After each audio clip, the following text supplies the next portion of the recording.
ഒരു വാഴ ഞാനാണ് വെച്ചത്, ഞാനാണ് വെള്ളം പാരുന്നത്, ഞാനാണ് വളമിട്ടത്, ഞാനാണ് സംരക്ഷിക്കുന്നത്.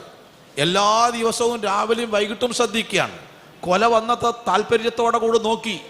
കൊലയുടെ ഭാരം കൂടുമ്പോൾ കുത്തുകൊടുത്തു, അതിന് പ്രത്യേകമായ വളം ചേർത്തു. അങ്ങനെ ഞാൻ നട്ട വാഴയിൽ, വാഴക്കൊലയിൽ ഒരു വാഴപ്പഴം പഴുത്താൽ ഉമ്മ പറയും, മോനെ അത് വെട്ടിക്കാളാ. ഏതാ വെട്ടാൻ പറഞ്ഞത്? വാഴക്കൊല. ഞാൻ വെട്ടലേതാ? വാഴക്കൊല വെട്ടി അതേ കൈകൊണ്ട് വാഴനെയും വെട്ടും. കാരണം എന്താ അറിയോ? അതിൻ്റെ വളർച്ച പൂർത്തിയായി. ഒരു മരത്തിൻ്റെ, ഏതൊരു സംരംഭത്തിൻ്റെയും വളർച്ച പൂർത്തിയാൽ പിന്നെ നശിക്കലല്ലേ. സത്യത്തിൽ ആത്മീയമായി എന്താണ് ഈ തളർച്ച, ഈ നാശത്തെപ്പറ്റി ഉമറുൽ ഫാറൂഖ് റളിയല്ലാഹു അൻഹു ഭയപ്പെട്ടത് മെമ്പർമാർ കുറയുന്നതാണോ? അല്ലല്ലോ, മെമ്പർമാർ കൂടിയതല്ലേ, മുസ്ലിം രാജ്യങ്ങൾ കൂടിയതല്ലേ. നമ്മുടെ പ്രദേശത്ത് തന്നെ സംഘടനകളും പ്രസ്ഥാനങ്ങളും സ്ഥാപനങ്ങളും മതം മൊബൈൽ തുറക്കാൻ വയ്യ, ഭയത്തിനോണ്ട് ഏട്ടങ്കരാണ്. പക്ഷേ ഫലത്തിൽ നമ്മൾ ആത്മീയമായി മേൽപോട്ടാണോ കീഴ്പോട്ടാണോ പോകണമെന്ന് പരിശോധിച്ച് നോക്കേണ്ടി. എല്ലാം വളരുകയാണ്. അറിവ് കൂടുന്നു, തിരിച്ചറിവ് കുറയുന്നു. മതാധ്യാപനങ്ങൾ കൂടുന്നു, മതത്തിൻ്റെ അന്തസ്സത്ത മുസ്ലിം ഉമ്മത്തിൻ്റെ ജീവിതത്തിൽ നിന്ന് ചോർന്ന് പോയിക്കൊണ്ടിരിക്കുന്നു. ഒരാൾക്കൂട്ടമായി ഇബാദത്തുകളൊക്കെ ഒരു ചടങ്ങായി മാറുകയാണ്. നബി സല്ലല്ലാഹു അലൈഹി വസല്ലമ ഈ വളർച്ചയെപ്പറ്റിയും തളർച്ചയെപ്പറ്റിയും മുന്നറിയിപ്പ് നൽകിയിട്ടുണ്ട്. കഅബയുടെ പരിസരത്ത് ഇങ്ങനെ ഇരിക്കുകയാണ്. അന്ന് 4 ആളേ ഉള്ളൂ ഇസ്ലാമിൽ. ഒന്ന് റസൂൽ സല്ലല്ലാഹു അലൈഹി വസല്ലം തന്നെയാണ്, മറ്റൊന്ന് അദ്ദേഹത്തിൻ്റെ ഭാര്യ പത്നി ഖദീജ റളിയല്ലാഹു അൻഹയാണ്, പിന്നെ അലി റളിയല്ലാഹു അൻഹു എന്ന് പറഞ്ഞ 8 വയസ്സായ കുട്ടിയാണ്, അബൂബക്കർ സിദ്ദീഖ് റളിയല്ലാഹു അൻഹുവാണ്. 4 ആള്. അപ്പോൾ ഉള്ള അവസ്ഥ അറിയാലോ.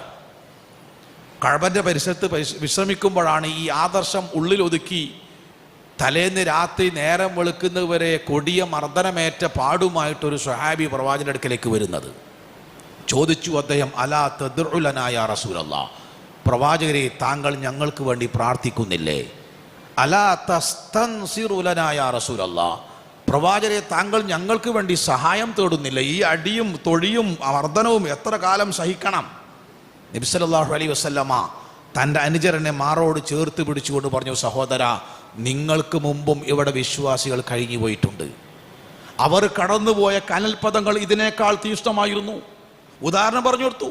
ഒരു മനുഷ്യനെ ജീവനോടെ കുഴിച്ചിട്ട് ആ ഈർച്ചവാള് കൊണ്ട് മരം ഈരുന്നത് പോലെ 2 കഷ്ണമാക്കിയ അനുഭവം ഇവിടെ കഴിഞ്ഞു പോയിട്ടുണ്ട്. അവരാരും MDMA വഹിച്ചത് കൊണ്ടായിരുന്നില്ല, അവർ ലഹരി വാഹകരായത് കൊണ്ടായിരുന്നില്ല, അവർ രാജ്യദ്രോഹ കുറ്റം ചെയ്തതുകൊണ്ടായിരുന്നില്ല, അള്ളാനെ മാത്രം ആരാധിക്കും എന്ന് തീരുമാനിച്ചതിൻ്റെ പേരിലായിരുന്നു.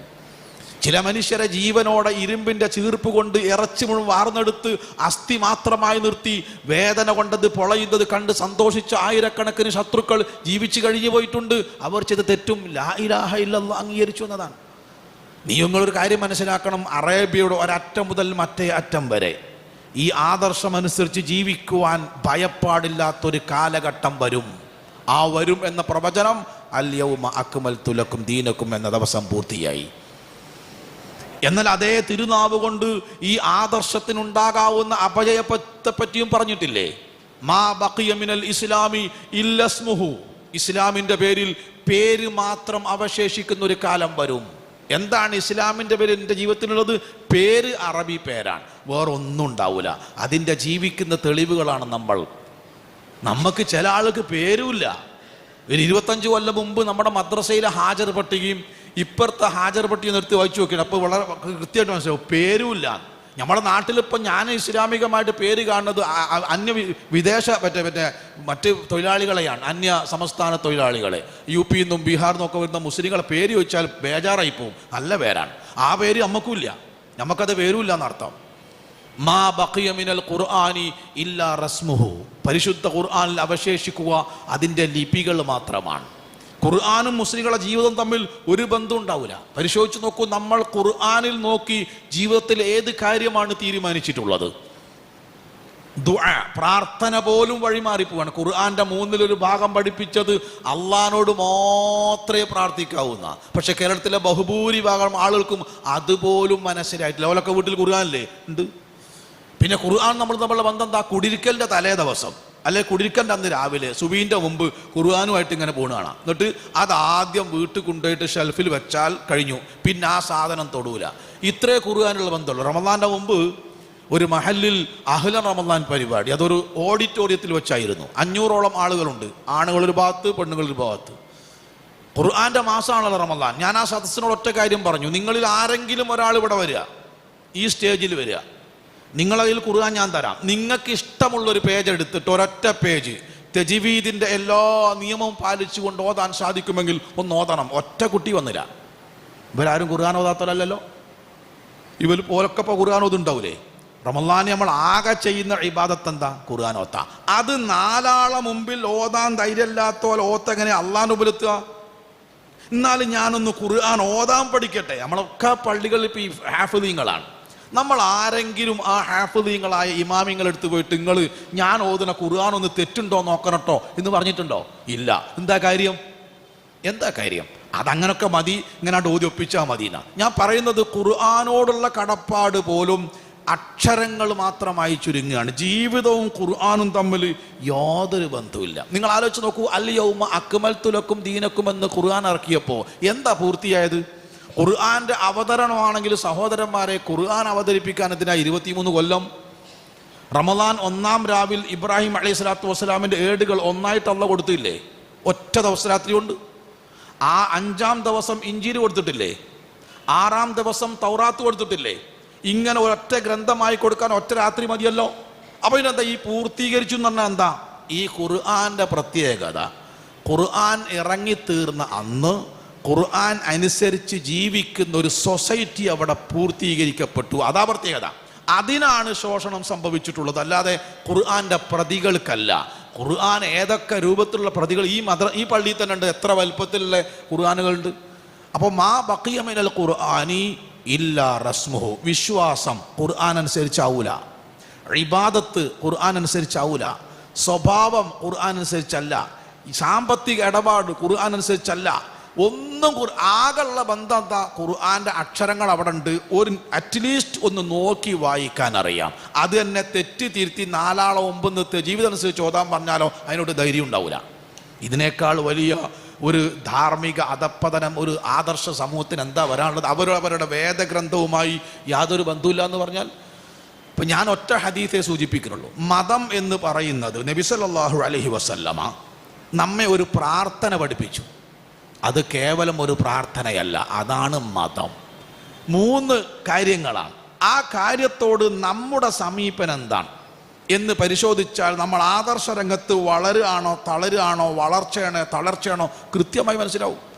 ഇപ്പോൾ വെള്ളിയാഴ്ച അവനവൻ്റെ മഹല്ലിലെ പള്ളിയിൽ കുളിച്ച് തുണിങ്കുപ്പായി മാറ്റി സുഗന്ധദ്രവ്യമൊക്കെ പൂശി പുരുഷന്മാരാണെങ്കിൽ ആദ്യം പള്ളിയിലെത്തിയാളുടെ കൂലി എന്താണെന്ന് അറിയാത്ത ഒരു മുസ്ലിം മഹലിലില്ലല്ലോ. ഇല്ല. നമുക്കെല്ലാവർക്കും അറിയാലോ, അറിയാം. എന്താ കൂലി? ഒരൊട്ടകത്തിന് അറുത്ത് എന്ന് പറയാൻ എളുപ്പമാണ്. ഒരൊട്ടകത്തിന് വില പറഞ്ഞു നോക്കി, അപ്പം അറിയാൻ്റെ വില എന്താണ്? അത് വാങ്ങി അറുത്തിട്ട് ഒരു കഷ്ണം ഇറച്ചി നമ്മൾ എടുക്കാതെ പാവപ്പെട്ടവർക്ക് കൊടുത്തിട്ട് അള്ളാഹു സ്വീകരിക്കണം. അതും പ്രധാനപ്പെട്ടതാണ്. അങ്ങനെ സ്വീകരിച്ചാൽ എന്താണോ പ്രതിഫലം, അതാണ് വെള്ളിയാഴ്ച അവനവൻ ഏത് പള്ളിക്കാണോ ജുമുഅക്ക് പോകാൻ ഉദ്ദേശിക്കുന്നത് അവിടെ ആദ്യ സമയം എത്തിയാലുള്ള പ്രതിഫലം എന്നറിയാത്ത ഒരൊറ്റ മുസ്ലിമില്ലല്ലോ. ഇല്ല. റമളാൻ പോട്ടെ, അതിൻ്റെ മുമ്പ് നമ്മൾ എത്ര മണിക്കാ പള്ളിയിൽ പോകല്? നമുക്കൊരു സമയം ഉണ്ടായിന്. ഇതൊന്നും നമുക്ക് ബാധകമല്ല. പോയിണോന്ന് ചോദിച്ചാൽ പോയിണ്. അതിനെപ്പോഴാണ് പോകേണ്ടതെന്നാണ് ആലോചിക്കുക. സഹോദരന്മാരെ, ഒരു രാത്രി ഒരു മുസ്ലിം വീട്ടിൽ എല്ലാവരും ഉണ്ടാകുന്ന സമയം എപ്പോഴാണ്? രാത്രി 10 മണിയാകുമ്പോഴത്തേന് പുരയിലെത്താത്ത ഒറ്റ കച്ചവടക്കാരനും ഇപ്പം ഇല്ല. അയാതി കച്ചവടമൊന്നും ഇപ്പം എവിടെ ഇല്ലാണ്. ശരി. അപ്പോൾ ഒരു മഹലിൽ ഏറ്റവും കൂടുതൽ ആളുകൾ നമസ്കരിക്കാനുണ്ടാവേണ്ട സമയതാ സുബഹി. 99.4% മുസ്ലിം പള്ളികളിലും ഏറ്റവും കുറച്ചാളുണ്ടായാലെപ്പോഴാ? സുബഹി. വളരുകയാണോ തളരുകയാണോ? അപ്പോൾ സുബഹി നമസ്കാരം ജമാഅത്തായി നമസ്കരിച്ചാൽ ഒരു രാത്രി മുഴുവൻ നിസ്കരിച്ച കൂലി കിട്ടും എന്നറിയാത്തവരാണോ ഇവർ? അല്ല. എന്നാൽ മെക്സവൻ എന്നൊരു ഏർപ്പാടുണ്ട്. ഇപ്പോൾ പെണ്ണുങ്ങളൊക്കെ കല്യാണത്തിന് പോണ വഴിയാണ് പോണത്. സുബഹി നിസ്കരിച്ചിട്ട് പള്ളിയിൽ നിന്ന് പുറത്തിറങ്ങുമ്പോൾ ഇവരെ മുട്ടുകൈയിൻ്റെ കുത്ത് കിട്ടുമെന്ന് അപ്പം നമ്മൾ നോക്കണത്. ആ ജാതി സ്പീഡിലാണ് പോണത്. എന്താ താല്പര്യം? എന്താ കാര്യം? രോഗമില്ലാതിരിക്കണം, ആരോഗ്യം നല്ല നമ്മളെ ആവശ്യമാണ്. സുബഹിക്ക് പോലോ അത് വേറെ ആവശ്യമാണ്, ജുമുഅക്ക് പോലോ അത് വേറൊരു ആവശ്യമാണ്. നമ്മൾ ആവശ്യമായി തോന്നിയില്ല. വളരുകയാണോ തളരുകയാണോ പരിശോധിക്കേണ്ടതാണ് നമ്മൾ. ഞാനിപ്പം മരിച്ചാൽ ഈ വാച്ച് എൻ്റേതല്ല. എൻ്റെ കീശൻ്റെ പുരരത്താനുള്ള പൈസ എൻ്റെ അടുത്തുണ്ട്, അതിൻ്റെതല്ല. ആരതാ? അനന്തര സ്വത്തായി മാറി. ഞാൻ മരിച്ചാൽ എൻ്റേതല്ലാതെയാകുന്ന ആദ്യത്തെ വസ്തു സമ്പത്താണെന്ന് അറിയാത്ത ആരെങ്കിലും നമ്മുടെ സമുദായത്തിലുണ്ടോ? ഇല്ല. എന്നിട്ട് ചെലവാക്കുമ്പോഴോ ഒരു പിടുത്തം. എന്താ കാര്യം? വളരുകയല്ല, തളരുകയാണ്. എൻ്റേതാവരുതെന്ന ഇത് ആരതായി കൊണ്ടടക്കണത്? അപ്പം ഞാൻ സൂചിപ്പിക്കുന്നത് ഇത്രേ ഉള്ളൂ. 3 കാര്യം നബി സല്ലല്ലാഹു അലൈഹി വസല്ലം പഠിപ്പിച്ച പ്രാർത്ഥന: റദീതു ബില്ലാഹി റബ്ബൻ വബി മുഹമ്മദിൻ റസൂലൻ വബിൽ ഇസ്ലാമി ദീനൻ. ഇത് രാവിലെയും വൈകിട്ടും ചൊല്ലേണ്ട പ്രാർത്ഥനകളിൽ പെട്ട 3 പദങ്ങളാണ്. ഇത് കേവലം ഒരു പ്രാർത്ഥനയല്ല, അതാണ് ആദർശം. റദീതു, ഞാൻ തൃപ്തിപ്പെട്ടു, ഞാൻ സ്വീകരിച്ചു, അംഗീകരിച്ചു, മനസ്സിലാക്കി, ഉൾക്കൊണ്ടു. ബില്ലാഹി, അള്ളാഹുവിനെ കൊണ്ട്, റബ്ബൻ, എൻ്റെ സംരക്ഷകനായി. എൻ്റെ സംരക്ഷകൻ ആരാണ്? റബ്ബാണ്. വേറെ ഒരാൾക്കും അതിൽ യാതൊരു പങ്കുമില്ല. എങ്കിൽ അതെൻ്റെ പ്രവർത്തന പദത്തിൽ കാണേണ്ടത് എങ്ങനെ? 1, നിരന്തരമായി റബ്ബിനോട് പ്രാർത്ഥിക്കണം. പ്രാർത്ഥന എന്ന സാധനയല്ല. മിക്കവാറും കേരളത്തിലെ 99% പള്ളിയിലും ആമീൻ പറയലുള്ളൂ, പ്രാർത്ഥിക്കലില്ലല്ലോ. നിങ്ങൾ ആലോചിച്ച് നോക്കി.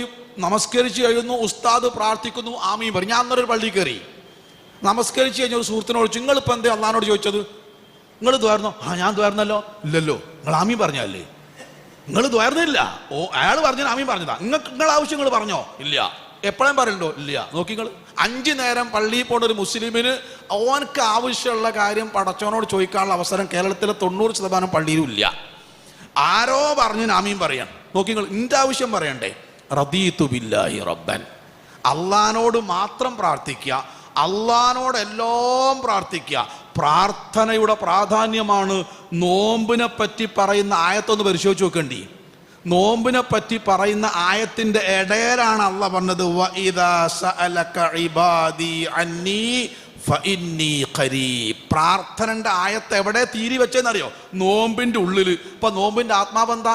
ദുആ ആണ്. എത്ര മണിക്കൂർ സഹോദരന്മാരെ? 1/2 മണിക്കൂർ സമയം ഒരു ദിവസം റമളാനിൽ ഒരിക്കലെങ്കിലും 1/2 മണിക്കൂർ സമയം കൈ ഉയർത്തി, നെഞ്ച് പടച്ച്, കണ്ണ് നിറഞ്ഞ്, തൊണ്ടയിടറി, 56 വയസ്സായി എനിക്ക്, എൻ്റെ ജീവിതത്തിലെ 15 വയസ്സ് മാറ്റി വെച്ചാൽ 41 കൊല്ലത്തിൻ്റെ കണക്ക് പറഞ്ഞേ പറ്റൂ.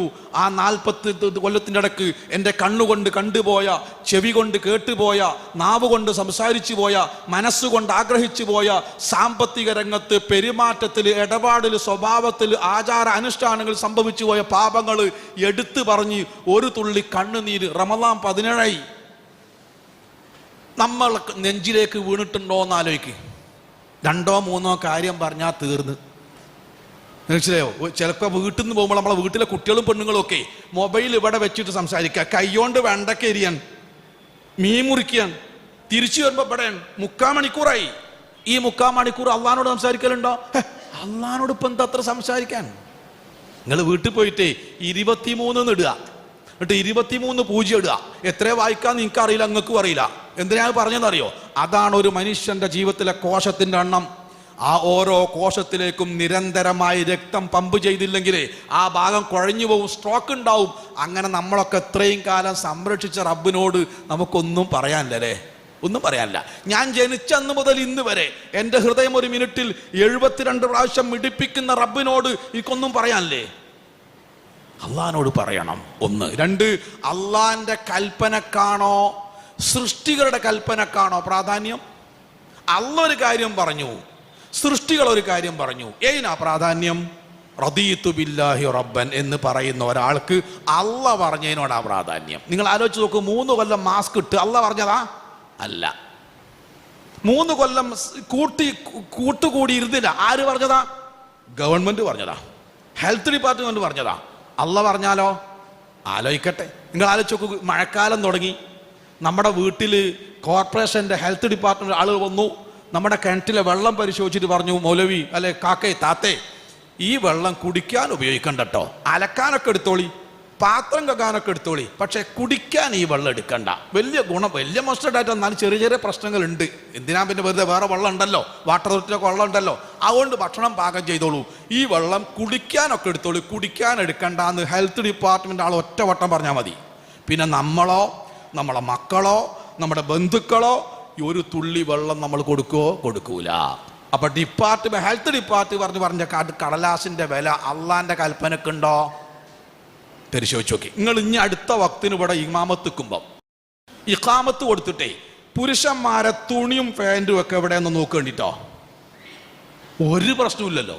എന്തെങ്കിലും പ്രശ്നം ഉണ്ടോ? നെരിയാണ്ട് കീപ്പെടുത്താന്നാൽ എന്ത് പ്രശ്നം? എന്നാൽ അള്ളാഹ് റസൂൽ എന്താ പറഞ്ഞത്? നാളെ പരലോകത്ത് 3 വിഭാഗത്തോട് അള്ളാഹു അവരെ തിരിഞ്ഞു നോക്കൂല, അള്ളാഹു അവരോട് സംസാരിക്കൂല, അള്ളാഹു അവരെ ശുദ്ധീകരിക്കൂല. ഇത് നിസ്സാരമാണോ സഹോദരന്മാരെ?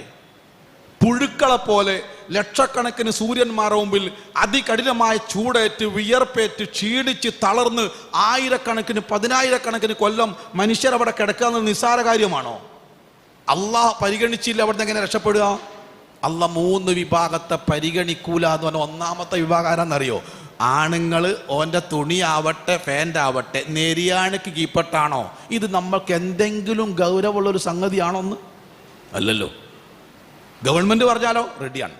എന്താ ഇപ്പൊ അടുത്തടുത്ത് ക്യാമറ വെച്ചല്ലോ എല്ലാ സ്ഥലത്തും. പിന്നെ നമ്മൾ എവിടൊക്കെ ക്യാമറ എന്ന് പഠിച്ചില്ലേ? ആ പോണതിന് മുമ്പ് എടുത്തിട്ടില്ലേ? 500 റുപ്യന്റെ വില അള്ളാന്റെ കൽപ്പനക്കില്ലേ? ഇവരാണോ റദീതു ബില്ലാഹി റബ്ബൻ എന്ന് പറയുന്നത്? പരിശോധിച്ച് നോക്കികൾ. അള്ള വിരോധിച്ച കാര്യങ്ങൾ എത്ര നിർബാധം നടക്കും നമ്മുടെ ജീവിതത്തിൽ. കല്യാണം ഉണ്ടായി, ഒരു കല്യാണത്തിൽ ഹലാലും കൂലി കിട്ടുന്നതുമായ ഒറ്റ ചടങ്ങേ ഉള്ളൂ നിക്കാഹ്. പിന്നെ മുഴുവൻ തോന്നിയാസ. മൈലാഞ്ചി കല്യാണം ആര് പഠിപ്പിച്ചതാണ്? മഞ്ഞൾ കല്യാണം ആര് പഠിപ്പിച്ചതാ? ഡ്രസ് കോഡ് ആര് പഠിപ്പിച്ചതാ? പടക്കം പൊട്ടിക്കൽ. നിങ്ങൾക്കറിയോ കണ്ണൂർ ജില്ലയിൽ, ഞാൻ 30 കൊല്ലമായി കണ്ണൂർ ജില്ലയിൽ ജോലി ചെയ്യുന്ന ആളാ. ഒരു വീട്ടിൽ ഒരു പെൺകുട്ടിക്ക് അള്ളാഹു ഒരു ഭർത്താവിനെ കൊടുത്തു. പടച്ചോൻ ചെയ്ത തെറ്റെന്താ അറിയോ? ആ പെൺകുട്ടിക്ക് നല്ലൊരു പുയ്യാപ്പളിനെ കൊടുത്തതാ. ആ പുയ്യാപ്പള ഭാര്യ വീട്ടിക്ക് വന്നപ്പോൾ സന്തോഷം കൂടിയ കണ്ണൂർ ജില്ലക്കാർക്കുള്ള സ്വഭാവം പടക്കം പൊട്ടിക്കല. ഒരു പടക്കാണ്ട് പൊട്ടി. എന്തുണ്ടായി? തൊട്ടടുത്ത വീട്ടിൽ 25 ദിവസം പ്രായമായ ഒരു കുട്ടി ഇന്നും കണ്ണും പൂട്ടിടില്ല, തൊള്ളിയും പൂട്ടില്ല. കരഞ്ഞുപോയി സഹോദരന്മാരെ. എനിക്കും ഇങ്ങക്കുണ്ട് മക്കള്. 25 ദിവസം പ്രായമായ ഒരു കുട്ടി കണ്ണും പൂട്ടിടില്ല, തൊള്ളിയും പൂട്ടിടില്ല. ഒരു വീട്ടിലെ ഇസ്ലാമിക കല്യാണാണത്രേ. ആ കല്യാണത്തിനും പ്രാർത്ഥിച്ചിട്ടില്ലേ? ബാറക്കല്ലാഹു ലക്കുമാ വബാറക അലൈക്കുമാ അല്ലേ? വേറെ ആരെങ്കിലും ആണെങ്കിലോ അല്ലു ഫാത്തിയ, രണ്ടാളൊരു പ്രാർത്ഥന എന്തായാലും ഉണ്ടാവുമല്ലോ. എന്താണ് ആ കല്യാണത്തിന് ഇസ്ലാമുമായിട്ട് ബന്ധം? കണ്ണൂർ ജില്ലയിൽ വാരം എന്ന സ്ഥലത്ത് ഒരു കല്യാണം നടന്നു. പുയ്യാപ്പള വന്നത് ഒട്ടകപ്പുറത്താ. റോഡ് ബ്ലോക്കായി. ഒരു അമുസ്ലിം കേസ് കൊടുത്തു. അയാൾ ഹൈക്കോടതിയിൽ കേസുമായി കെട്ടിയിറങ്ങുന്നു. മുസ്ലിമിന്റെ കല്യാണാണത്രേ. എന്ത് ബന്ധമുള്ളത്? നമ്മൾ ആലോചിക്കരുത്. ഖുർആനും മുസ്ലിങ്ങളുടെ ജീവിതം തമ്മിൽ ഒരു ബന്ധം ഉണ്ടാവില്ല. പിന്നെ ഖുർആൻ എന്താ ബാക്കി ഉണ്ടാവുക? അത് ലിപികൾ മാത്രം. റദീതു ബില്ലാഹി റബ്ബൻ, അള്ളാന്റെ കൽപ്പനക്ക് 1-ാം സ്ഥാനം. അള്ള വിരോധിച്ചോ പിന്നെ അതുമായിട്ട് യാതൊരു ബന്ധവുമില്ല. അതിനെന്ത് വേണമെന്നറിയോ? അള്ളാന്റെ മുമ്പിൽ ജീവിക്കണം. ജീവിക്കുന്നത് ജനങ്ങളുടെ മുമ്പിലാ. നമ്മൾ 24 മണിക്കൂറും ജീവിക്കുന്നത് സഹോദരന്മാരെ മനുഷ്യരുടെ മുമ്പിലാ. ഒരു ഉദാഹരണം പറയും, നാടൻ ഉദാഹരണം. ഓമശ്ശേരി ശാന്തി ലോകത്തുള്ള മുഴുവൻ സ്ത്രീകളും പ്രസവിക്കാൻ അവിടെ വരിക. നമ്മളെ കുടുംബത്തിൽ ഏതെങ്കിലും വള്ളിയിലോ മടങ്ങിലോ പെട്ടോ ഒന്നൊക്കെ ഒരാഴ്ച പ്രസവിക്കാണ്ടിരിക്കൂലല്ലോ. ഇതൊന്നും നിങ്ങൾ വീട്ടിൽ പോയി പറഞ്ഞു നോക്കിയാണ്. പോയി കാണണം. അൽബക്കറെ പറഞ്ഞ മാതിരിയാണ്. പ്രസവിച്ചാ പോയി കാണാം. അല്ലെ ഇസ്ലാമെന്ന് പുറത്തു പോകണേ ആദ്യം നമ്മളെ പെണ്ണുങ്ങളെ വർത്താനം. ശരി, അങ്ങനെ നിർബന്ധിച്ചാ പോവാണ്.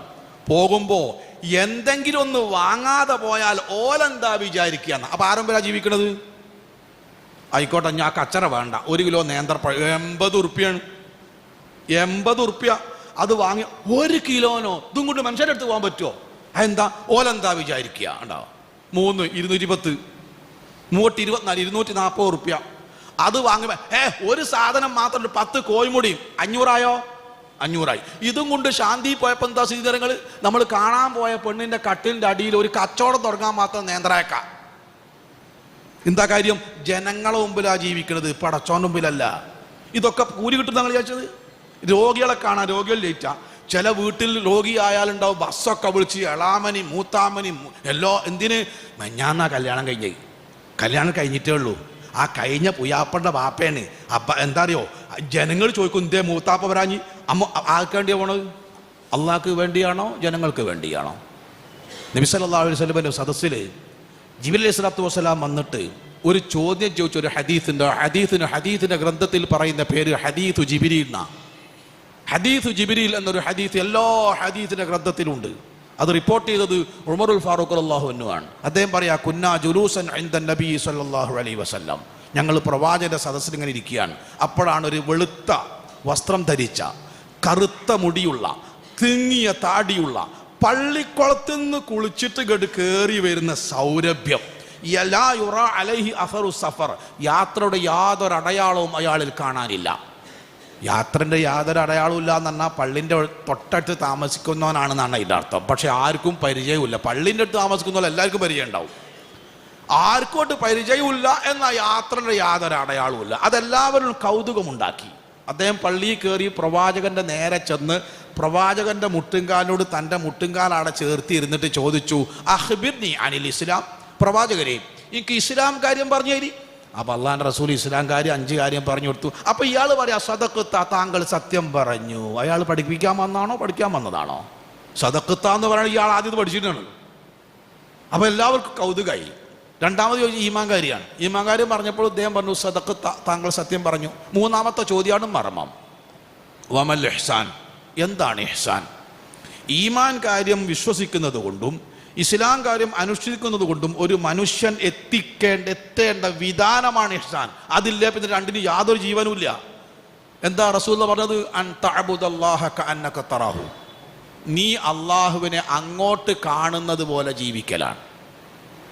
ഞാൻ അള്ളാഹിനെ അങ്ങോട്ട് ഞാൻ മുതലാളിനെ അങ്ങോട്ട് കാണുന്ന തൊഴിലാളി എങ്ങനെയാ? ആലോചിക്ക്. ഒരു സ്ഥാപനത്തിൽ മുതലാളി ഉണ്ടെങ്കിൽ തൊഴിലാളി എങ്ങനെയാ? ഒരു ക്ലാസ്സിൽ അധ്യാപകൻ ഉണ്ടെങ്കിൽ വിദ്യാർത്ഥികൾ എങ്ങനെയാണ്? എത്ര അച്ചടക്കം ഉണ്ടാവും. നമ്മളൊക്കെ പുറേ ഉണ്ടെങ്കിൽ നമ്മളെ വീടിന്റെ അവസ്ഥ എന്താ, നമ്മളില്ലെങ്കിൽ അവസ്ഥ എന്താണ്? അപ്പൊ അള്ളാഹിനെ നീ അങ്ങോട്ട് കാണുന്നു, അള്ളാഹിന്റെ മുമ്പിൽ ജീവിക്കണം എന്നാ.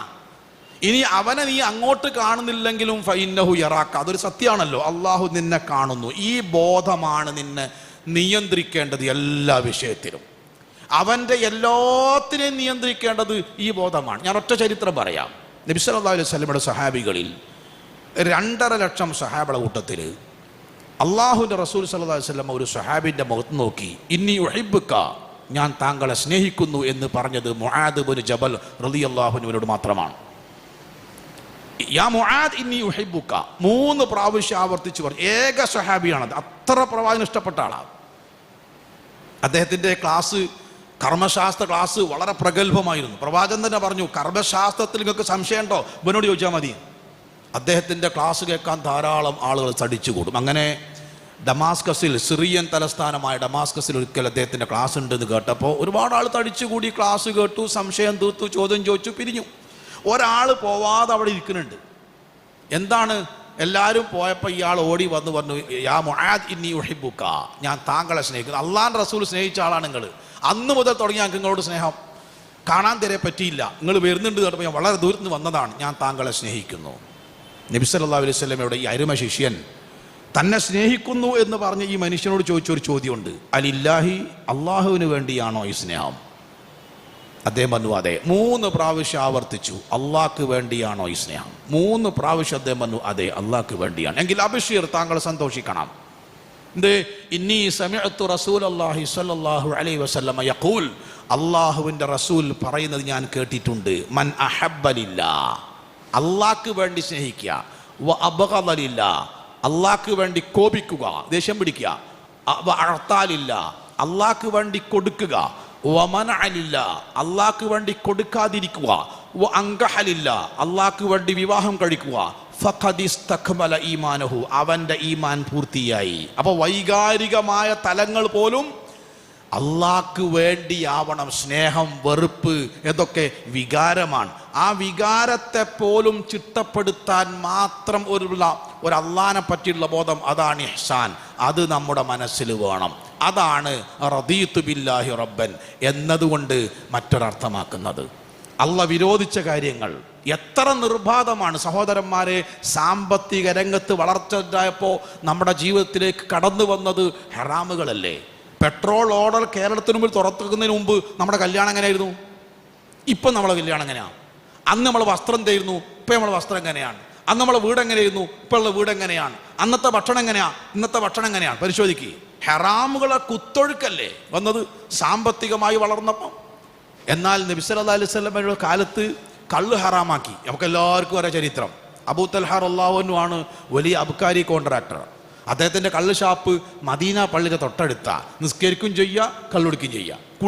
ഹറാമാക്കണ മുമ്പുള്ള കഥയെ പറഞ്ഞത്. കള്ള് കുടിച്ചുകൊണ്ടിരിക്കുകയല്ലേ കള്ള് ഹറാമാക്കിയത്. എന്തായിരുന്നു പ്രതികരണം ഞാൻ ഈ സദസ്സിൽ പറയേണ്ട ആവശ്യമില്ലല്ലോ.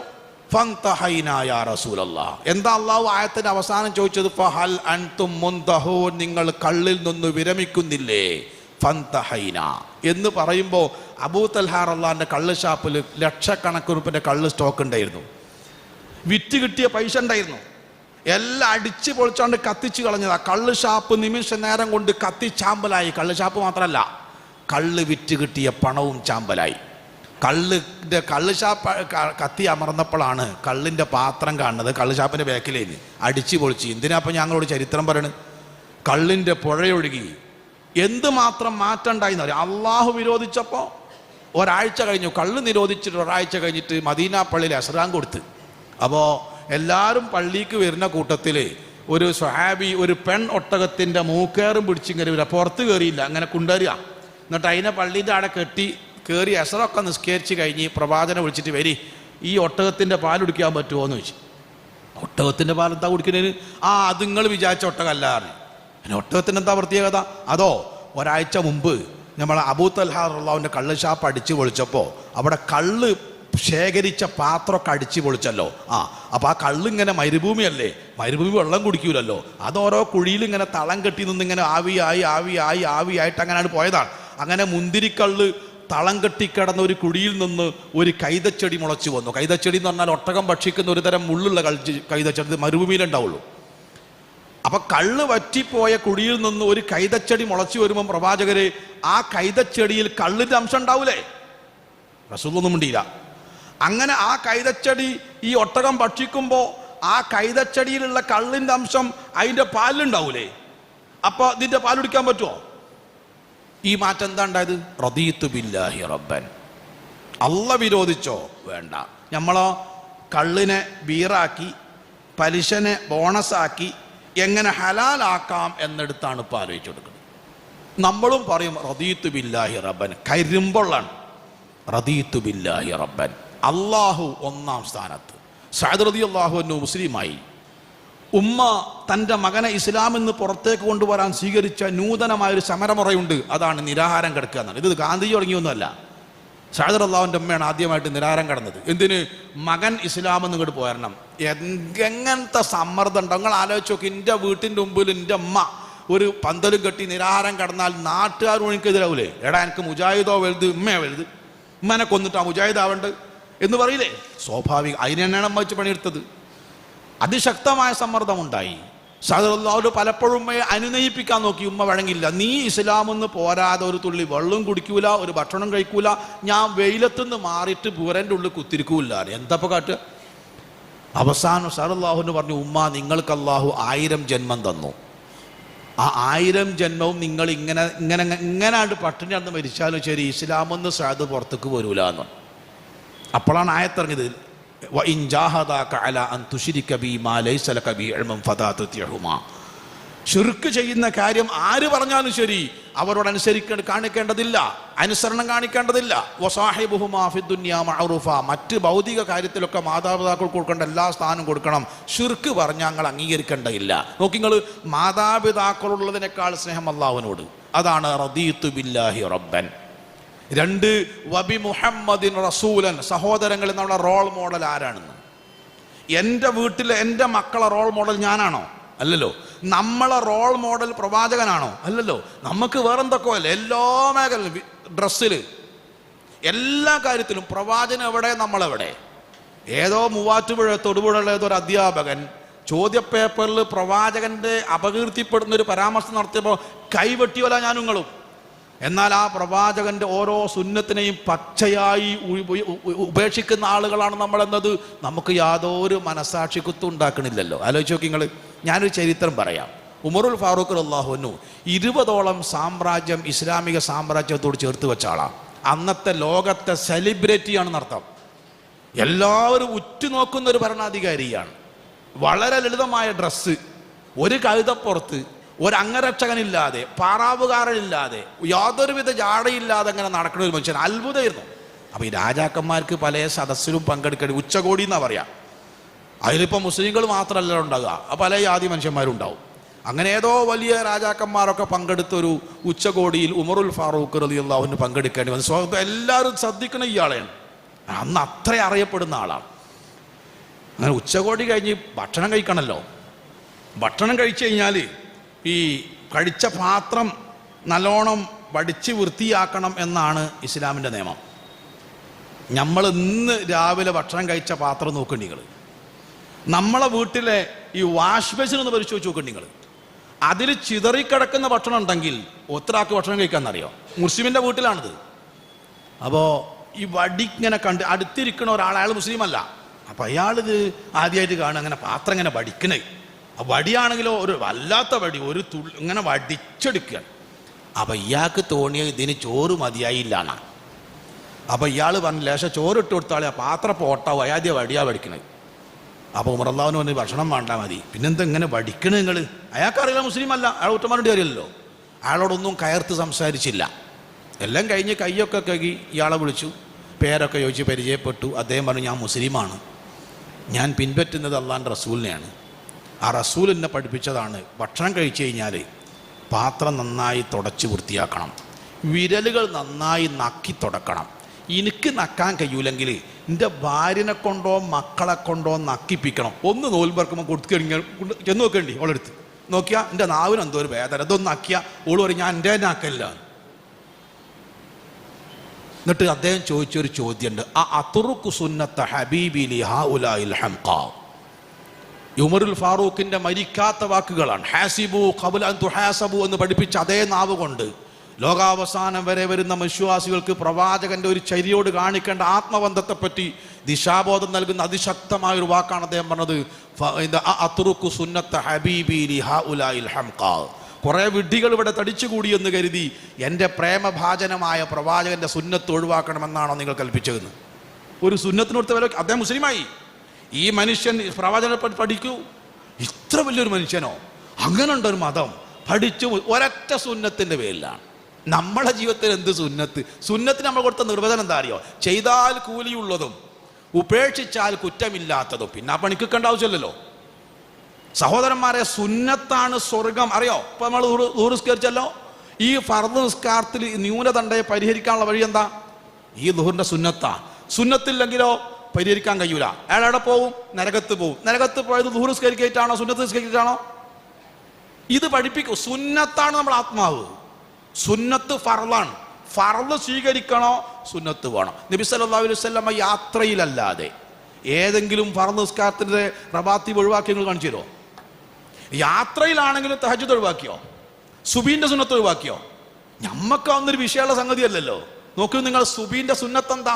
റക്അതൈ മിനൽ ഫജ്ർ ഖൈറും മിനദ് ദുനിയ വമാ ഫിഹാ. ദുനിയാവ് മുഴുവൻ എനിക്ക് കിട്ടുന്നതിനേക്കാൾ ഖൈറാണ്. അത്ര അമൂല്യമായ ഒരു സംഗതിയായി സുബീന്റെ സുന്നത്ത് നമുക്ക് അനുഭവപ്പെട്ടിട്ടുണ്ടോ? ഇല്ല. എന്താ പറഞ്ഞതെന്നറിയോ? Role model പ്രവാചകനാവണം. റദീതു ബില്ലാഹി റബ്ബൻ വബി മുഹമ്മദിൻ റസൂലൻ. പ്രവാചകന്റെ സുന്നത്തുകൾ ഓരോന്നോരോന്നോരോന്ന് ഉണർന്ന് എഴുന്നേറ്റ് മുതൽ തിരിച്ചാ ബെഡിലേക്ക് എത്തുന്നത് വരെ എല്ലാ സുന്നത്തുകളും അൽഹംദുലില്ലാഹില്ലദീ അഹ്യാനാ ബഅദമാ അമാതനാ വ ഇലൈഹിൻ നുശൂർ ഒന്നാമത്തെ സുന്നത്താണ്. രണ്ട്, അൽഹംദുലില്ലാഹില്ലദീ റദ്ദ അലയ്യ റൂഹി വഅഫാനി ഫീ ജസദി വഅദിന ലീ ബിദിക്രിഹി. ഈ പ്രാർത്ഥന ചൊല്ലാതെ നമ്മുടെ നേതാവ് കിടക്കയിൽ നിന്ന്, കിടക്കാന്ന് പറയാൻ പറ്റൂല, ആ കീറിയ പായയിൽ നിന്ന് എഴുന്നേറ്റിരുന്നിട്ടില്ല. കിടന്നോണ്ട് അത് രണ്ടും പറയരുത്, അങ്ങനെ തന്നെ പറയണം. എന്നിട്ട് എഴുന്നേറ്റിരുന്നിട്ട് ആകാശത്തേക്ക് നോക്കി മുഖവും കണ്ണും തടവിക്കൊണ്ട് പ്രവാചകനോദും ഇന്ന ഫീ ഖൽഖിസ് സമാവാതി വൽ അർളി വഖ്തിലാഫിൽ ലൈലി വൻ നഹാർ. സൂറത്തു ആൽ ഇംറാൻ 190 മുതൽ 194 കൂടിയ 5 ആയത്തുകളോതും. സുന്നത്ത നമ്മൾ ജീവിതത്തിൽ പകർത്തേണ്ടതാ. അങ്ങനെ അങ്ങോട്ട് തുടങ്ങി എല്ലാ സുന്നത്തും. അപ്പോഴാണ് വബി മുഹമ്മദിൻ റസൂലൻ എന്നതിനോട് നീതി പുലർത്തിയവരാവാൻ നമുക്ക് സാധിക്കുള്ളൂ. വബിൽ ഇസ്ലാമി ദീനൻ, മതമായി. മതം എന്ന് പറഞ്ഞാൽ എന്താ? എൻ്റെ വേ ഓഫ് ലൈഫ്, എൻ്റെ ജീവിതത്തിൽ ഓരോ കാര്യത്തിൻ്റെയും രൂപം തീരുമാനിക്കേണ്ടത് അള്ളാഹുവാണ്. അതാ ദീൻ, അതാണ് വബിൽ ഇസ്ലാമി ദീനൻ. നമുക്ക് നമ്മളെ താല്പര്യം. ഈ കോഴിക്കോട് ടൗണിൽ 25 കൊല്ലം മുമ്പ് സ്ത്രീധനത്തിനെതിരെ ഒരു പരിപാടി, ഏതാണ് മുജാഹിദുകളൊന്നുമല്ല, വേറെ ഏതൊരു സംഘടന, അപ്പം ആരോ എൻ്റെ നമ്പർ കൊടുത്തു. അന്ന് എനിക്ക് ഇപ്പോഴേക്ക് 25 വയസ്സ് കുറവാണ്. അപ്പം അത്രയും ബുദ്ധി ഇതുണ്ടാവില്ല. മൈക്കാണ്ട് കിട്ടിയാൽ എന്താ വിളിച്ചാലും എനിക്ക് തന്നെ അറിയില്ല. അപ്പം സീതനല്ലേ ആലോണോട് പറഞ്ഞു, കാരണം നമ്മൾ വാങ്ങാനായില്ലല്ലോ. അപ്പോൾ പ്രസംഗം കഴിഞ്ഞ് സംഘാടക അപ്പം ഞാൻ പുറത്തിറങ്ങിയപ്പോൾ ഒരുത്തൻ്റെ പിന്നാലെ ഓൻ്റെ പിന്നാലെ എനിക്ക് ബേജാറായി. ഞാൻ സംഘാടകരെ നോക്കിയിട്ട് കാണില്ല. ഞാൻ ഓനാണ് പോയിക്കോട്ടെ നിലക്ക് മൂത്രപാത്തി കയറി, ഓനും കയറി. ഒരു സ്ഥലത്ത് ഓനും ഇരുന്ന്, അപ്പുറത്ത് ഞാനും ഇരുന്ന്. ഞാൻ നീക്കാൻ ഓനും കാത്തുനിന്ന്, ഓൻ നീക്കാൻ ഞാനും കാത്തുക്കണ പരിധിണ്ടല്ലോ. ഞാൻ നീച്ച് കൂത്രയ്ക്കാണൊന്നുമില്ല. അപ്പം ഞാൻ ചോദിച്ചു, എന്താ ചോദിച്ചു, എനിക്ക് അന്നൊന്ന് കാണണം എന്ന് പറഞ്ഞു. എനിക്ക് അപ്പം തന്നെ പള്ളയെ കാളി. പുറത്തിറങ്ങി എന്നോട് ചോദിച്ചു ഒറ്റ ചോദ്യം. അങ്ങനത്തെ ചൂടിലുള്ളത് അടി എൻ്റെ മുഖത്തേക്കാൾ വീണില്ല എന്നേ ഉള്ളൂ. അവൻ ചോദിച്ചു, ഈ ബാർബർ പണി ഇസ്ലാമിൽ അനുവദനീയമാണോ? അപ്പം എനിക്ക് മനസ്സിലായി അവൻ്റെ ചോദ്യം അതല്ല, വേറെന്തോ ഒന്നാണ്. അപ്പം അതിക്കുള്ള പോക്കാണിത്. അപ്പം ഞാൻ പറഞ്ഞു, എനിക്ക് മനസ്സിലായില്ല. എന്താ എനിക്ക് മലയാളം മനസ്സിലാവില്ല? ഇതുവരെ മലയാളം സംസാരിച്ച് ഞാൻ അപ്പം എന്നോട് ചോദിച്ചത് മലയാളത്തിൽ തന്നെയല്ലേ? അല്ല, ഒന്നുകൂടി ചോദിക്കാം. ഈ ബാർബർ പണി ഇസ്ലാമിൽ അനുവദനീയമാണോ? ആണ്. എന്നിട്ടെന്താ എനിക്ക് പെണ്ണിട്ടാത്തത്? നോക്കണം. എന്നിട്ടെന്താ എനിക്ക് പെണ്ണിട്ട? ഉദ്ദേശം മനസ്സിലായല്ലോ. ആ യുവാവ് കാണാൻ സുമുഖനാണ്, ജീവിക്കാനൊരു തൊഴിലുണ്ട്, അത് ബാർബർ പണിയാ. പക്ഷേ പാരമ്പര്യ മുസ്ലിങ്ങൾ അയാൾക്ക് പെണ്ണ് കൊടുക്കാൻ തയ്യാറല്ല. ഇസ്ലാമിൻ്റെ വല്ലല്ല നമ്മൾ നിൽക്കുന്നത്. അപ്പം ഞാൻ പറഞ്ഞു, എനിക്ക് ഇത്ര തടി വെച്ചിലാക്കണമല്ലോ. ഞാൻ അവനോട് പറഞ്ഞു, മോനെ, ലോകത്ത് ബാർബർ അല്ലാത്ത ഒറ്റ മനുഷ്യനുമില്ല. അവൻ ആദ്യമായിട്ട് കേൾക്കുക. അങ്ങനെ നിങ്ങൾ ബാർബറാ? എവിടെ? ഇവിടെ ഞാനല്ല അന്നാക്കല് ബാർബറായില്. 40 ലക്ഷം ഹാജിമാര് മക്കയിൽ ഇഹ്റാം കെട്ടി ഹജ്ജ് ചെയ്താൽ ഓല് ഇഹ്റാമെന്ന് മൊഴിയലെങ്ങനാ? ബാർബറായിട്ട്. അപ്പോൾ ഓരോ കൊല്ലം മക്കയിൽ നിന്ന് വരുന്ന എത്ര ബാർബർമാരാ? 40 ലക്ഷം ബാർബർമാര്. ഹാജി നല്ല വിളിക്കുന്നുണ്ട് ബാർബറേന്നാ, കാരണം ഓൻ്റെ തല ഓൻ തന്നെ ആയിരിക്കും തെക്കിയിട്ടുണ്ടാകുക. സ്ത്രീകളാണ് മുടി ഇങ്ങനെ വിളിച്ച് ഓല് ബാർബർച്ചിയായി കേട്ടോ. ഈ ജോലി ഒരു റൂമിൽ കസേരട്ട് കണ്ണട വെച്ച് ചെയ്താൽ ഓനക്ക് പെണ്ണിനെ കിട്ടൂല. ഇത് ഏത് ഇസ്ലാമാ? പരിശോധിച്ച് നോക്കിയാണ്. എനിക്കുണ്ടല്ലോ പെൺകുട്ടികൾ, നിങ്ങൾ കൊണ്ടുവന്നാൽ ഞാൻ തരുമോ? ഈ വയലൊക്കെ ഞാൻ പറയും, കല്യാണം ആലോചിച്ച് വരി. എന്താ പണി? ബാർബറിന് വേണ്ടാറി. എന്തേ കാര്യം?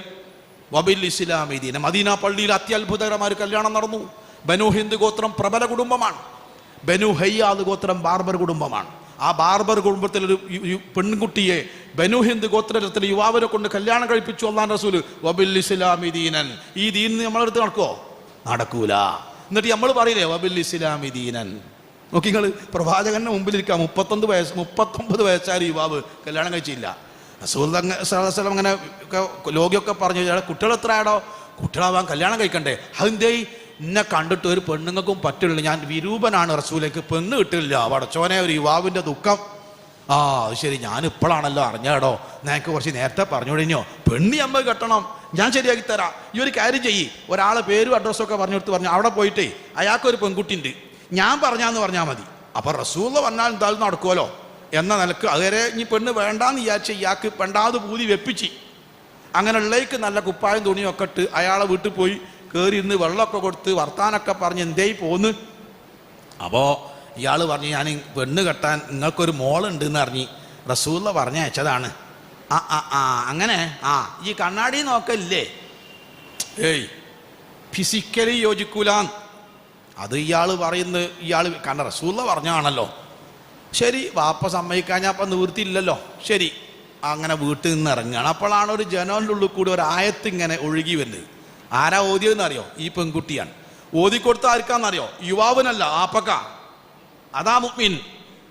മാ കാന ലി മുഅ്മിനിൻ വലാ മുഅ്മിന ഇദാ ഖദല്ലാഹു വറസൂലുഹു അംറ അൻ യകൂന ലഹുമുൽ ഖിയറതു മിൻ അംരിഹിം വമൻ യഅസില്ലാഹ വറസൂലഹു ഫഖദ് ളല്ല ദലാലൻ മുബീന. ബാപ്പനോട് കുട്ടി പറഞ്ഞാൽ എന്താ അറിയോ? ഉപ്പ, ഒരു കാര്യത്തിൽ അള്ളയും റസൂൽ ഒരു തീരുമാനം പറഞ്ഞാൽ പിന്നെ ആ വിഷയത്തിൽ നമുക്ക് നമ്മളെ ഇഷ്ടണ്ടാൻ പറ്റൂല കേട്ടോ. എനിക്ക് അള്ളാഹ് റസൂൽ അയച്ച പുയ്യാപ്പളയാണത്, എനിക്കയാൾ മതി. കാരണം എന്താ? ഇനി എനിക്ക് എൻ്റെ സ്വന്തം ഇഷ്ടണ്ടാൻ പറ്റൂല. എന്തേ? അള്ളയും റസൂലും തീരുമാനിച്ചതാ. റസൂൽ തീരുമാനിച്ചാൽ അള്ളാഹ് തീരുമാനിച്ചതാണ്. എന്താ കാര്യം? വമാ യൻതിഖു അനിൽ ഹവാ ഇൻ ഹുവ ഇല്ലാ വഹയ്യുഹ. അപ്പം അള്ളയും റസൂലും എനിക്ക് തീരുമാനിച്ച പുയ്യാപ്പളയാണ് വാപ്പ, വേറൊന്നും നിങ്ങൾ ആലോചിക്കരുത്, കല്യാണം നടക്കണം. അക്കൊലൈമെന്ന് നിക്കാഹ് നടന്നില്ലേ? അതാ റദീതു ബില്ലാഹി റബ്ബൻ വബി മുഹമ്മദിൻ റസൂലൻ വബിൽ ഇസ്ലാമി ദീനൻ. ഇസ്ലാമിന്റെ മുമ്പിൽ അള്ളാന്റെ കൽപ്പന, അള്ളാന്റെ ദീനെതിരായിട്ട് ഒന്നും വേണ്ട. ഒരു കല്യാണം നിങ്ങൾക്ക് നടത്താൻ കഴിയോ? നിങ്ങൾ തീരുമാനിക്കും എൻ്റെ മോൻ്റെ കല്യാണം ഇസ്ലാമിക രീതിയിലേ നടക്കുള്ളൂ എന്ന് പറഞ്ഞാൽ എത്ര കുടുംബക്കാർ തെറ്റുമെന്നറിയോ? എത്ര ബന്ധമില്ലാതാവുമെന്നറിയോ? എന്താ കാരണം? നമുക്ക് അഡ്ജസ്റ്റ്മെന്റ് അറിയൂ. എങ്ങനെയാണ് നാട്ടിൽ നടപ്പ് അതേ നമുക്കറിയും. നിങ്ങൾ നോക്കൂ, വിവാഹത്തിന്റെ തലേ ദിവസം നിങ്ങളെ വീട്ടിൻ്റെ ഉള്ളിലേക്ക് ഏത് ജാതി മനുഷ്യനും കയറി വന്നൂടെ? എല്ലാ വാതിലും ഓപ്പൺ അല്ലേ? മക്കളെ കൂടെ പഠിച്ചവർ എന്ന് പറഞ്ഞ് മുടിയും താടിയും നീട്ടി ആണോ പെണ്ണോ എന്നറിയാത്ത ആളുകൾ വന്ന് നമ്മുടെ വീട്ടിൽ ഡാൻസും പാട്ടും നടത്തില്ലേ സഹോദരന്മാരെ? ഇല്ലേ? എന്ത് ദീനാണതിലുള്ളത്? നിങ്ങൾ ആലോചിച്ച് നോക്കി. എൻ്റെ മകളെ കല്യാണം കഴിക്കാൻ വരുന്ന പുരുഷനല്ലാത്ത വേറൊരു പുരുഷൻ്റെ കുട്ടിനെ കാണിച്ചു കൊടുക്കാൻ പറ്റുമോ? പറ്റൂല. നിങ്ങളെ കുട്ടിനെ കാണാൻ എത്ര ആൾ വന്നിരുന്നു? എത്ര ആൾക്ക് പ്രദർശന വസ്തുവാക്കി ഞാനും നിങ്ങൾ നമ്മളെ വകുമക്കിട്ടളെ? ഏതാ ദീനുള്ളത്? നിങ്ങളൊന്ന് തീരുമാനിച്ചു നോക്കി. വദ അൽ ഇസ്ലാമു ഗരീബ വസയഊദു കമാ ബദ ഫതൂബാ ലിൽ ഗുറബാ. ഇസ്ലാം ആരും സ്വീകരിക്കാനില്ലാത്ത അവസ്ഥയിൽ വന്നു, അതേ അവസ്ഥയിലേക്ക് തിരിച്ചു പോയി. ഒരു സംശയമില്ല. ഒറ്റ കാര്യം, നിങ്ങളെ മക്കളെ കല്യാണം ഇസ്ലാമിക രീതിയിൽ നടത്തുമെന്ന് തീരുമാനിച്ചു നോക്കി. പെണ്ണുങ്ങൾ നിങ്ങൾക്കെതിരാവും. എന്താ കാരണം? ഓല് ആദ്യമായിട്ട് കേൾക്കുക അങ്ങനെയൊക്കെ. അങ്ങനൊന്നുമില്ല, ഇതൊക്കെ നമ്മളെല്ലാവരും ചെയ്യണാണല്ലോ. ഉണ്ടോ? റദീതു ബില്ലാഹി റബ്ബൻ വബി മുഹമ്മദിൻ റസൂലൻ വബിൽ ഇസ്ലാമി ദീനൻ. ഇതിന് ശോഷണം സംഭവിച്ചു എന്ന കാര്യത്തിൽ ആർക്കും തർക്കമല്ല. ഞാൻ അവസാനിപ്പിക്കുകയാണ്. എന്താ പരിഹാരം? നമ്മുടെ മനസ്സിൽ ഏറ്റവും വലുത് സ്വർഗമായിരിക്കണം. അള്ളാഹു, പരലോകം. സ്വർഗം കിട്ടാനാണ് ഞാൻ ജീവിക്കുന്നത്, കല്യാണം കഴിക്കുന്നത്, കല്യാണം കഴിപ്പിച്ചു കൊടുക്കുന്നത്, വീടുണ്ടാക്കുന്നത്, ജോലി ചെയ്യണത്, ഭാര്യസന്താനങ്ങളെ പോറ്റുന്നത്, എല്ലാം സ്വർഗം കിട്ടാനാ. സ്വർഗം കിട്ടൂലേ? ഒരു പണിക്കും ഞാനില്ല. എന്തെങ്കിലും ചെയ്യാണോ? അതുകൊണ്ട് എനിക്ക് സ്വർഗം കിട്ടണം എങ്കിൽ ആ തീരുമാനം വളർന്ന് വലിയ തീരുമാനമായി വന്നാൽ എല്ലാ മേഖലയിലും നമുക്ക് ഈ 3 കാര്യം മുറുകെ പിടിക്കാൻ വളരെ എളുപ്പമായിരിക്കും. ഞാൻ 2 ചരിത്രം പറഞ്ഞ് അവസാനിപ്പിക്കാം. ആരെങ്കിലും മദീനയിൽ പോകുമ്പോൾ മദീന പള്ളിയിൽ കയറി 2 റക്അത്ത് നിസ്കരിച്ച് അള്ളാൻ്റെ റസൂലിനോട് സലാം പറഞ്ഞ് പള്ളിയിൽ നിന്ന് പുറത്തിറങ്ങിയിട്ട് ഒരു 2.5 കിലോമീറ്റർ അപ്പുറത്ത് ഒരു എന്താ പറയുക, തൻഈം എന്നൊരു ചെറിയൊരു കുന്നുണ്ട്. ആ കുന്നിൻ്റെ താഴെ ഒന്ന് പോണത് നല്ലതാണ്. ഒന്നുമില്ല, ഒരു കുന്ന്. പക്ഷെ 1400 കൊല്ലം മുമ്പ് ഒരു വലിയ ചരിത്രത്തിന് സാക്ഷിയായ സ്ഥലമാണത്. ഒരു ദിവസം രാവിലെ തൻഈം എന്ന കുന്നിൻ്റെ ചെരുവിലേക്ക് ഒരു ആൾക്കൂട്ടം എന്തോ ഒരു അത്ഭുതം നടക്കേണ്ടത് കാണാൻ പോവുകയാണ്. എന്താണ് അത്ഭുതം? 33 വയസ്സായ യുവാവിനെ കുരിശിൽ തറച്ച് കൊല്ലുകയാണ്. അത് മരിക്കണ കാണാനാ പോണ്. ആരാണത്? അദ്ദേഹത്തിൻ്റെ പേര് ഹുബൈബ് റളിയല്ലാഹു അൻഹു എന്നായിരുന്നു. പറക്കമുറ്റാത്ത മക്കള്, ഗർഭിണിയായ ഭാര്യ, പ്രായമായ മാതാപിതാക്കൾ, സംരക്ഷിക്കാനുള്ള ഏക ആൺതരി, അതാണ് ഹുബൈബ് റളിയല്ലാഹു അൻഹു. അദ്ദേഹം വീട്ടിൽ ജീവിച്ചിരിക്കൽ വളരെ അത്യാവശ്യമാണ്. ആ സമയത്താണ് 2.5 കിലോമീറ്റർ അകലെ, തൻ്റെ വീട്ടിൽ നിന്ന് ഏതാനും കിലോമീറ്റർ അകലെ വെച്ച് അദ്ദേഹം കുരിശിൽ തറക്കപ്പെടുന്നത്. കുരിശിൽ തറക്കുക നിങ്ങൾക്കറിയാം, ആണി അടിക്കലാണ്. അടിച്ച ഓരോ ആണിയുടെ ദ്വാരത്തിലൂടെയും രക്തം ഇങ്ങനെ പമ്പ് ചെയ്യുകയാണ്. കുറേ പമ്പ് ചെയ്താൽ രക്തം ഇങ്ങനെ കുറയും, മരണം ഇങ്ങനെ അടുത്തടുത്ത് വരും. താൻ മരിക്കുന്നത് കാണാൻ തടിച്ചുകൂടിയ 100 കണക്കിന് തദ്ദേശീയരായ ആളുകളോട് മരണത്തിൻ്റെ തൊട്ടുമുമ്പ് അദ്ദേഹം 6 വരി പാട്ട് പാടിക്കൊടുത്തു. ഹുബൈബ് റളിയല്ലാഹു അൻഹു പാടിയ പാട്ട്, സഹോദരന്മാരെ, സഹീഹുൽ ബുഖാരിക്ക് ഒരുപാട് ആളുകൾ വിശദീകരണം എഴുതിയിട്ടുണ്ട്. അതിലേറ്റവും പ്രസിദ്ധമായ വിശദീകരണം ഹാഫിദ് ഇബ്നു ഹജർ അസ്ഖലാനിയുടെ ഫത്ഹുൽ ബാരിയാണ്. ആ ഫത്ഹുൽ ബാരിയിൽ ഹൃദയസ്പർക്കായ അദ്ദേഹം ഹുബൈബിൻ്റെ 6 വരി പാട്ട് കൊടുത്തിട്ടുണ്ട്. എല്ലാ ദൗർബല്യങ്ങളെയും, എല്ലാ ബലഹീനതകളെയും, എല്ലാ കെട്ടുകളെയും പ്രതിബന്ധങ്ങളെയും അകറ്റി മാറ്റി സ്വർഗം എങ്ങനെ ഒരു മനുഷ്യനെ രൂപപ്പെടുത്തുമെന്നത് ആ പാട്ടിൽ നിന്ന് നമുക്ക് ധാരാളം പഠിക്കാനുണ്ട്. വലസ്തു ഉബാലി ഹീന ഉഖ്തലു മുസ്ലിമ അലാ അയ്യി ജംബിൻ കാന ലില്ലാഹി മസ്റഈ. ഞാൻ മരിച്ചു പോകുന്നത് ആ ഒരു മുസ്ലിം ആയിക്കൊണ്ടാണെങ്കിൽ സ്വർഗം ഉറപ്പാണ്. ഒരു മുസ്ലിം ആയിട്ടാണ് ഞാൻ മരിച്ചു പോകുന്നതെങ്കിൽ എങ്ങനെ, എപ്പോ, ഏത് രൂപത്തിൽ, ആരുടെ കയ്യാൽ മരണപ്പെട്ടാലും ആരോടും എനിക്കൊരു പരാതിയുമില്ല എന്നാ. എന്നെ യുദ്ധക്കളത്തിൽ വെച്ച് പിടിച്ചവരോട്, എന്നെ ലേലം ചെയ്ത് വിറ്റവരോട്, എന്നെ പണം കൊടുത്ത് വാങ്ങിയവരോട്, എന്നെ കുരിശിൽ തറച്ചവരോട്, അത് കാണാൻ തടിച്ചുകൂടിയവരോട് ഒരാളോടും ലവലേശം വെറുപ്പോ വിദ്വേഷോ ഹുബൈബിനില്ല. കാരണം എൻ്റെ റൂഹ് എൻ്റെ ശരീരത്തിൽ നിന്ന് വിട്ടുപോകുന്ന ആ നിമിഷം ഖുർആൻ പറഞ്ഞതുപോലെ ഖീല ദുഖുലിൽ ജന്ന ഖാല യാ ലൈത ഖൗമി യഅലമൂൻ ബിമാ ഗഫറ ലി റബ്ബി വജഅലനി മിനൽ മുക്രമീൻ എന്ന് സ്വാഹിബു യാസീനോട് അല്ലാഹു പറഞ്ഞതുപോലെ എനിക്ക് സ്വർഗത്തിൽ പോകാൻ സാധിക്കുമെങ്കിൽ എനിക്ക് വളരെ സന്തോഷമുള്ളൂ. അദ്ദേഹത്തിൻ്റെ കുടുംബത്തിൻ്റെയോ ശരീരത്തിൻ്റെയോ വിഷമങ്ങളോ പ്രയാസങ്ങളോ എല്ലാം മറികടന്ന് ആ മറികടക്കാൻ മാത്രം അദ്ദേഹത്തെ പ്രബലനാക്കിയ ഒരു സ്വർഗബോധം മുസ്ലിം ഉമ്മത്തിൻ്റെ മനസ്സിൽ നിന്ന് ഇന്നയോ പടിയിറങ്ങിപ്പോയി. നമ്മുടെ ജീവിതത്തിൽ ഏറ്റവും വലിയ വിജയം എന്താ അറിയോ? ദുനിയാവാ, പരലോകമല്ല. അതുകൊണ്ടാണ് നമുക്കിതൊക്കെ വലിയ ഭാരമായി തോന്നുന്നത്. 2 കാലും ഛേദിക്കപ്പെട്ടു. പറയാൻ വളരെ എളുപ്പമുണ്ടല്ലേ. എൻ്റെ 2 കാലും തൊടൻ്റെ പടെ ഒരാൾ കത്തിയോണ്ട് വെട്ടിയാണ്ട് മുറിച്ചാൽ എൻ്റെ അവസ്ഥ എന്താ? 2 കൈയും ഛേദിക്കപ്പെട്ടു. ആ മനുഷ്യൻ്റെ വേദന ഒന്ന് ഇമേജ് ചെയ്യാൻ നമുക്ക് സാധിക്കുമോ? ഇനി തടുക്കാൻ കഴിയില്ല. അപ്പൊ ശത്രു എന്ത് ചെയ്ത്? മൂക്ക് ഇങ്ങനെ മുറിച്ച്, ചെവി ഇങ്ങനെ മുറിച്ചെടുത്ത്. ജീവനുള്ള മനുഷ്യനാണിത്. ഇനി വേറൊരാള് തലയോടലും മാത്രമാണ്. അതല്പം കത്തിയോണ്ട് മുറിച്ചാൻ പറ്റുന്നല്ലോ, വെട്ടി വെക്കണല്ലോ. അങ്ങനെ തലയും ഉടലും വെട്ടി മാറ്റാൻ വേണ്ടി വാളോങ്ങി നിൽക്കുന്ന ഈ ശത്രുവിനോട് ഒന്ന് കാർക്കിച്ച് തുപ്പാൻ പോലും കഴിയാത്ത ഈ യോദ്ധാവും സ്വഹാബി പറഞ്ഞ വാക്കെന്താ അറിയോ? അത് കേട്ടപ്പോൾ ശത്രു വെട്ടിയില്ല. കാരണം അയാൾക്ക് തോന്നി എന്തിന് വെട്ടുക അതിനെന്ന്. വെട്ടിന് നമുക്കൊരു സന്തോഷം കിട്ടാനാണല്ലോ. വെട്ടലാ മൂപ്പർക്ക് സന്തോഷം, ഞാൻ മുറിക്കലാണ് അദ്ദേഹത്തിന് സന്തോഷം. ഇനി ഒരു കഷ്ടം മുറിച്ചാൽ അത്രയും സന്തോഷം കൂടുക. എന്തിനാണ് ആളെ സന്തോഷം കൂട്ടുന്നത്? വെട്ടില പോയി. എന്താ കാര്യം?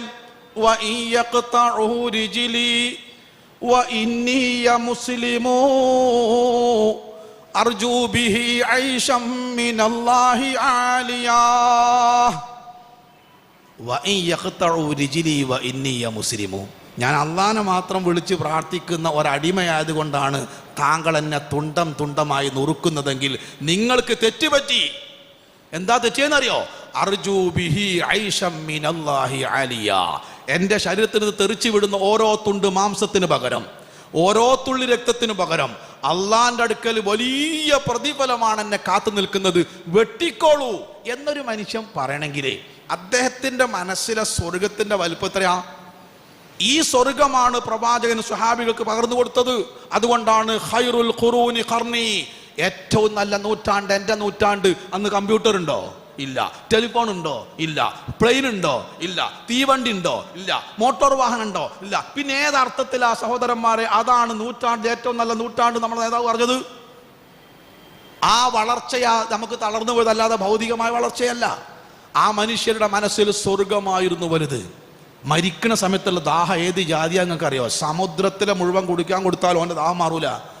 മുഅ്ത യുദ്ധത്തിൽ മരിക്കാനെ കിടക്കുന്ന സ്വഹാബി മരണവെള്ളം, ദാഹജലം തൊള്ളേക്ക് പാർന്നു കൊടുക്കുമ്പോഴേ അന്യന്റെ രോദനം കേട്ടപ്പോ അയാൾക്ക് കൊടുക്കുക എന്ന് പറഞ്ഞൊരു സമൂഹത്തെ ഏത് ആദർശത്തിനാണ് അവിടെ സൃഷ്ടിക്കാൻ കഴിഞ്ഞിട്ടുള്ളത്? പരിശോധിച്ചു നോക്കി നിങ്ങൾ. എത്ര ത്യാഗോജ്വലമായ ചരിത്രമാണത്. ഒരു മനുഷ്യൻ മരിക്കാൻ തന്നെ വേറൊരാളെ പരിഗണിക്കാൻ കഴിയും നമുക്ക്? ആലോചിച്ച് നോക്കി നിങ്ങൾ. ആ സമയത്ത് തൻ്റെ വായിലേക്ക് ഒഴിച്ചു തരാന്ന് ദാഹജലം, തൊട്ടപ്പുറത്ത് മാ എന്ന രോദനം കേൾക്കുമ്പോൾ അങ്ങോട്ട് കൊടുക്കൂന്ന് ഒരു മനുഷ്യൻ പറയണമെങ്കിൽ അയാൾക്ക് അയാളുടെ വൈകാരിക തലങ്ങളെ ഏത് വിധം നിയന്ത്രിക്കാനുള്ള ആത്മബലമുണ്ടാകും. ആ ആത്മബലത്തിൻ്റെ പേരാണ് ഈമാൻ. അതുണ്ടാവേണ്ടത് റദീതു ബില്ലാഹി റബ്ബൻ വബി മുഹമ്മദിൻ റസൂലൻ വബിൽ ഇസ്ലാമി ദീന. എന്നിട്ട് എന്താ ഉണ്ടായെന്നറിയോ? 3 ആളെ തൊള്ളേക്കും വെള്ളം പാർന്നിട്ട് 3 ആളും കുടിച്ചില്ല. 3 ആളും മുഖത്തോട് മുഖം നോക്കി മരിച്ചുപോയി. അർശിന്റെ തണലിൽ വിഭാവനം ചെയ്യുന്ന ഒരു വിഭാഗം ആരാന്നറിയോ? അള്ളാഹുവിൻ്റെ പേരിൽ സ്നേഹിക്കുന്നവർ, അതിൻ്റെ പേരിൽ ഒരുമിച്ച് കൂടുന്നവർ, അങ്ങനെ പിരിഞ്ഞു പോയവർ മുഅ്ത യുദ്ധത്തിൽ വെച്ച് നമുക്ക് കാണാൻ സാധിക്കുന്നു. ഇന്നത്തെ അവസ്ഥ എന്താ? ജ്യേഷ്ഠാനുജന്മാർ നമ്മളെ ബന്ധത്തിൻ്റെ അവസ്ഥ എന്താ? ഞാൻ വിശദീകരിക്കുന്ന 2 മണിയായി അവസാനിപ്പിക്കുകയാണ്. അതുകൊണ്ട് സഹോദരന്മാരെ, അള്ളാഹുവിനെ റബ്ബായി തൃപ്തിപ്പെടണം. അള്ളാഹുവാണ് നമ്മുടെ കേന്ദ്രബിന്ദു. അവൻ്റെ തൃപ്തിയാണ് ഏറ്റവും വലിയ തൃപ്തി, അവൻ്റെ ശിക്ഷയാണ് ഏറ്റവും വലിയ ശിക്ഷ, അവൻ്റെ ആനുകൂല്യമാണ് നമ്മൾ പ്രതീക്ഷിക്കുന്നത്. അതിന് വിധേയപ്പെട്ട് ജീവിക്കണം, അവനോട് പ്രാർത്ഥിക്കണം, അവനുമായി നിരന്തരമായി ബന്ധപ്പെടണം. 2, നമ്മളെ റോൾ മോഡൽ പ്രവാചകനാണ്. പ്രവാചകന്റെ സുന്നത്ത് വിട്ടൊരു ഏർപ്പാട് നമുക്ക് ഉണ്ടാവരുത്. നമ്മളെ ദീൻ ഇസ്ലാമാണ്, നമ്മൾ മുസ്ലിമാണ്. ഖുർആൻ പറഞ്ഞു വലാ തമൂതുന്ന ഇല്ലാ വഅൻതും മുസ്ലിം. എവിടെ ചെന്നാലും മുസ്ലിമായി ജീവിച്ച് മുസ്ലിമാണ് എന്നതിൽ അഭിമാനം കൊള്ളാൻ നമുക്ക് സാധിക്കണം. പരിശുദ്ധ റമളാൻ ആ വിഷയത്തിൽ നമുക്ക് വന്നുപോയ കുറവുകൾ പരിഹരിക്കുവാനും ചേർക്കുവാനുമുള്ളൊരു അവസരമായി കൂടെ ഈ മാസത്തെ ഉപയോഗപ്പെടുത്തണമെന്ന് എന്നോടും നിങ്ങളോടും ആവശ്യപ്പെട്ടുകൊണ്ട് ഞാൻ അവസാനിപ്പിക്കുന്നു. അള്ളാഹു നമ്മെ അനുഗ്രഹിക്കുമാറാവട്ടെ. അള്ളാഹുവെ, വന്നുപോയ തെറ്റുകുറ്റങ്ങൾ ഞങ്ങൾക്കെല്ലാവർക്കും നീ വിട്ടുപുറത്ത് മാഫാക്കി തരണേ തമ്പുരാനെ. ഇത്രയും സമയം പറഞ്ഞതും കേട്ടതും സ്വാലിഹായ ഒരു അമലായി ഞങ്ങൾ ഓരോരുത്തരിൽ നിന്നും നീ സ്വീകരിക്കണേ തമ്പുരാനെ. പരിശുദ്ധ ഖുർആനും പരിശുദ്ധ റമദാനും അനുകൂലമായി സാക്ഷി പറയുന്ന യഥാർത്ഥ നോമ്പുകാരിൽ, ഖുർആൻ പാരായകരിൽ, പഠിതാക്കളിൽ ഞങ്ങളെല്ലാം നീ ഉൾപ്പെടുത്തണേ തമ്പുരാനെ.